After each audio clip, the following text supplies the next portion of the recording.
오늘 우리에게 주신 하나님의 말씀은 베드로후서 3장 3절에서 9절까지입니다.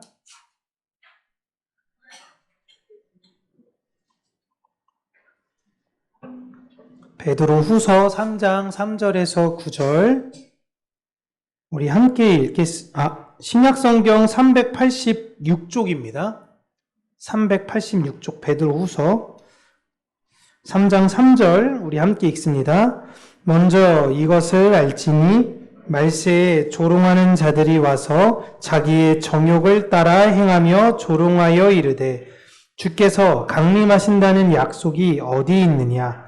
조상들이 잔 후로부터 만물이 처음 창조될 때와 같이 그냥 있다 하니 이는 하늘이 옛적부터 있는 것과 땅이 물에서 나와 물로 성립된 것도 하나님의 말씀으로 된 것을 그들이 일부러 잊으려 함이로다. 이로 말미암아 그때의 세상은 물이 넘침으로 멸망하였을 때 이제 하늘과 땅은 그 동일한 말씀으로 불사르기 위하여 보호하신 바 되어 경건하지 아니한 사람들의 심판과 멸망의 날까지 보존하여 두신 것이니라. 사랑하는 자들아, 주께는 하루가 1000년 같고 1000년이 하루 같다는 이 한 가지를 잊지 말라. 주의 약속은 어떤 이들이 더디다고 생각하는 것 같이 더딘 것이 아니라 오직 주께서는 너희를 대하여 오래 참으사 멸망하지 않고 다 회개하기를 이르시기를 원하시느니라. 아멘. 우리가 신약 성경을 읽다 보면, 오늘은 오래 참음에 관한 내용이죠. 네. 말세, 이렇게 이야기를 합니다. 우리가 흔히 세기말이라고도 이야기하는 말인데, 우리가 말세, 세기말 이러면 앞으로 한참 후에 예수님이 오시기 직전을 우리가 흔히 말세라고 생각할 수는 있지만, 사도들은요, 자신들의 시대를 부를 때에 말세라고 불렀습니다. 왜냐하면 구약 성경에 말세에 이제 마지막 때에 어떤 일이 일어날 것이냐? 내가 내 영을 모든 육체에게 부어주리니 너희 자녀들은 예언할 것이요 젊은이는 환상을 보고 늙은이는 꿈을 꿀 거야. 중요한 건 성령께서 이제 예전에는 왕, 제사장, 선지자, 아주 특별한 경우의 사람들에 한해서만 하나님께서 그들을 통한 역사를 보여주셨다면 이제는 남종과 여종, 남녀노소를 불문하고 모든 이들이 성령으로 말미암아 하나님을 고백하며 예수 그리스도를 통해 하나님께 나아갈 수 있는 시대를 열어줄 거야. 근데 그게 언제예요? 그때가 바로 마지막 때에 말세다라고 이야기를 했습니다. 자신들은 분명히 성령을 경험했어요. 자신들이 성령을 경험했기 때문에 이제부터 제자들이 느낄 때는 마지막 날인 심정으로 살았던 것입니다. 그렇게 이 사도들과 제자들은 늘 교회 안에서 혹은 만나는 다른 사람들에게 우리는 지금 마지막 때를 살고 있다라고 이야기를 했습니다. 그런데 1년이 지나고 2년이 지나고 10년이 지나고 계속 지나도 예수님이 분명히 다시 오신다라고 그들이 얘기하는데 안 오는 거예요. 그러자 그들이 교회를 가리켜 조롱하기 시작합니다.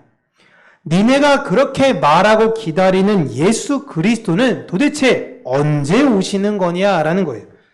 세상이 바뀐다라고 그렇게 이야기하고 새하늘과 새 땅이 열린다라고 이야기하는데 몇십 년 동안 세상 한번 바뀐 적이 없는데 도대체 언제 그분이 오시는 거냐라며 교회를 무시하고 괄시합니다. 당시 교회가 이런 비난을 자주 들은 이유가 무엇이냐면요. 교회에 있는 사람들이 복음을 열심히 전했기 때문에 그래요. 열심히 안 전했으면 듣는 사람도 없습니다. 열심히 전했기 때문에 그들이 조롱의 대상이 되었던 거예요. 그런데 슬픈 건 교회 안에서도 이러한 세상 사람들이 교회를 비난하는 것과 같은 마음을 가지고 있었던 사람들도 있었던 것입니다. 우리 주님 과연 오시기는 하시는 것이냐? 라는 의심이 이제는 싹트기 시작한 거죠. 아무리 봐도 이 세상은 변하지가 않는 것 같아 보여요. 그러니 내 안에 있는 예수님에 대한 믿음이 흔들리기 시작한 것입니다. 그들을 향해 베드로가 권면하기를 주님께서 늦게 오시는 것 같아 보이는 이유를 예수님의 하나님의 오래 참으심이라고 이야기합니다. 오래 참으심. 제가 여러분 시간과 영혼의 관계에 대해서 계속 설명을 드리죠. 하나님의 영혼은 우리의 시간과 다릅니다. 하나님은 지금 아담과 다윗과 우리를 동시에 보고 계세요. 이런 걸 베드로 입장에서는 어떻게 교회에 설명할까라는 것을 좀 표현하기 어려우니 굉장히 불교스러운 표현을 합니다. 1000년이 하루 같고 하루가 1000년 같다는 이 동양 사람들은 너무나 이해하기 쉬운 이런 말이죠. 네. 이렇게 지금 영혼과 우리의 제한된 시간을 지금 사도 베드로는 이야기하고 있는 거예요. 하나님에게 있어서의 하루는 우리 역사상 1000년과 같고 하나님에게 있어서의 1000년이 우리의 하루와도 같을 수 있다라는 거예요. 어떤 이들이 볼 때는요, 여러분 주님이 빨리 오셨으면 해요. 근데 어떤 이들에게 있어서는요, 주님이 빨리 오지 않았으면 하는 마음을 가진 사람이 있습니다. 지금 그 얘기를 하고 있는 거예요. 사람마다 다 이 마음이 달라. 근데 중요한 건 무엇이냐면 나를 기준으로만 생각하지 말자. 물론 우리가 다 주님이 빨리 오시기를 소망해야 되지만 나를 기준으로만 생각하지 말자. 내 신앙의 컨디션이 지금 좋으니 주님 빨리 오시고 내 신앙의 컨디션이 안 좋으면 조금 나중에 오셨으면 좋겠다라는 생각이 들 수 있는 거죠. 혹은 내 사랑하는 가족과 관계됐을 때 참 이게 곤란할 수 있습니다.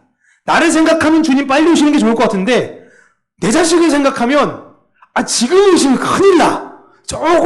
조금만 더 주님께서 나중에 오셨으면 하는 마음이 있을 수 있는 거예요.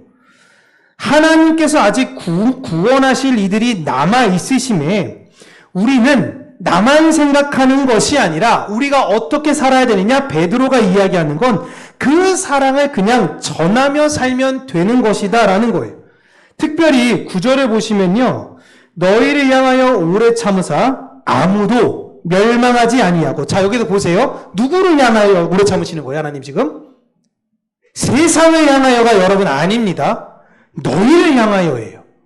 교회에 있는 너희들을 향하여 오래 참으사 너희들 중에 아무도 멸망하지 않고 다 회개하기에 이르기를 원하신다라는 거예요. 하나님께서 부르시기로 한 그들이 교회에 와서 예수 그리스도에 대한 그 은혜를 경험해야 되는 거 아니겠니? 그러면 우리는 뭐 해야 돼요? 가서 전하세. 주님의 사랑. 그 아버지의 타는 듯한 마음을 가지고 네가 그들을 향해서 그 복음을 전해 그들이 이곳에 와 주님의 말씀을 듣게끔 네가 해야 한다라는 거예요. 여러분, 오래 참으신다라는 뜻은 원어적으로 이야기하면 끝까지 기다린다라는 뜻이에요. 끝까지. 하나님께서는 반드시 그가 하나님을 영접할 때까지 기다리신다는 거예요. 최후의 한 사람이 온전히 하나님의 뜻 안에 있는 그 한 사람이 고백하는 그 순간, 그때가 이 세상이 끝나는 거예요. 그때까지 하나님은 기다리신다라는 거예요. 하나님께서 강제적으로 그들의 마음을 돌이키시는 것이 아니라 그들이 그 마음을 돌이키기를 기다리시는 거예요. 그런데 그 돌이킴에 누가 영향을 미치냐? 예수의 사랑을 먼저 알았던 이들이 그들에게 영향을 끼치는 거예요. 그래서 하나님은 전도에 미련한 것을 통하여 구원의 은혜가 전해지게끔 하시는 겁니다. 그래서 훗날 우리가 예수님께서 다시 만날 때에 그때 너희들이 전한 그 복음으로 인해 우리가 이렇게 만나게 됐다라고 예수님께서 우리를 칭찬하시는 거예요. 잘했다, 착하고 충성된 종아. 그래서 우리는 무엇을 해야 되냐? 베드로가 이야기하기에 하나님의 오래 참으심을 기억하며 내가 복음으로 살아내야 되고 내가 기회가 있으면 복음을 전해야 된다라는 것입니다. 여러분, 하나님은 오늘도 지금 기다리고 계세요. 그러나 하나님의 그 기다림은 공허하지 않습니다. 그 기다림에는 눈물과 긍휼과 소망이 담겨져 있어요. 하나님이 오늘도 심판을 하실 수 있어요. 예배 끝나자마자 그냥 재림하실 수 있으세요. 그런데 오늘도 그 심판을 미루신 이유는 뭐예요? 이 세상이 괜찮아서가 아니에요. 포기하면 안 되는 하나님의 백성이 있으시기 때문이에요. 그거에 우리는 진짜 감사해야 되는 거죠. 아직 있구나. 그러므로 우리는 예수님 도대체 언제 오시는 거야? 오시기는 오시나? 라고 묻는 것이 아니라 나는 오늘 예수 그리스도를 따르고 있고 나는 오늘 예수 그리스도를 전하고 있는가? 나는 오늘도 예수 그리스도의 사랑으로 이 세상을 살고 있는가? 그래서 진노받아야 될 그들이 다시금 돌아오기를 위해 기도하고 있는가? 그런 아버지의 마음을 나는 품고 있는가라는 걸 생각해야 한다라는 것입니다. 다시 한번 말씀드리면 하나님이 오래 참으시는 이유는요, 이 세상이 불쌍해서가 아니에요. 오늘 9절에 이야기합니다. 너희를 대하여 오래 참으사. 회개하기를. 너희들 세상을 너무 사랑하는데 세상의 쾌락이 아니라 세상의 두려움에 빠져 세상을 더 이상 연모하면서 살아가는 것이 아니라 십자가를 네가 붙들기를 원하는 그 아버지의 마음을 알았으면 좋겠다. 그 사람이 다 붙들 때까지 나는 기다리고 기다릴 거야. 언젠간 도래될 그날을 기다리며 사랑하는 우리들의 하루하루들로 채워지는 그 사랑을 충만히 아는 십자가를 붙드는 저와 여러분, 또한 이곳에 계시진 않지만 주의 십자가를 온전히 믿어 하나님께로 돌아가 자신의 모든 연약함과 죄를 회개하고 주의 그 깊으신 뜻과 주의 사랑을 함께 노래할 그 날을 소망하며 함께 기원하는 기도하는 우리 모두가 되어지기를 주님의 이름으로 축복합니다. 기도하겠습니다. 참 좋으신 하나님 아버지, 우리를 향한 하나님의 오래 참으심, 또 우리 주변에 있는 사람들을 향한 하나님의 그 오래 참으심을 우리가 기억하며 우리가 애끓는 마음으로 그들을 위해서 중보하는 심령이 되게 하여 주시고, 한 영혼 한 영혼 지금은 세상이 너무 좋아 세상의 안락함에 빠져 오시지 않을 것 같은 주님을 함부로 비방하며 그 마음 가운데에 하나님 두기를 싫어하지만 언젠간 주님을 알았을 때의 부끄러울 자신과 그리고 주님의 주신 그 기쁨의 뜻을 온전히 알므로 말미암아 이 세상에서 줄 수 없는 평안을 누릴 그 심령들을 위해 우리가 또 기도하며 기도하기를 소원합니다. 하나님, 우리의 마음이 꺾이지 아니하도록 우리 마음을 지켜주시고 우리가 먼저 그 십자가를 더욱더 사랑하는 심령이 되게 하여 주셔서 내 안에 십자가의 사랑으로 말미암아 그 온전한 사랑을 그들에게 전해주고 흘려주는 아름다운 하나님의 자녀들로 그 사역을 잘 감당하게 도와주시옵소서. 예수님 이름으로 기도합니다. 아멘.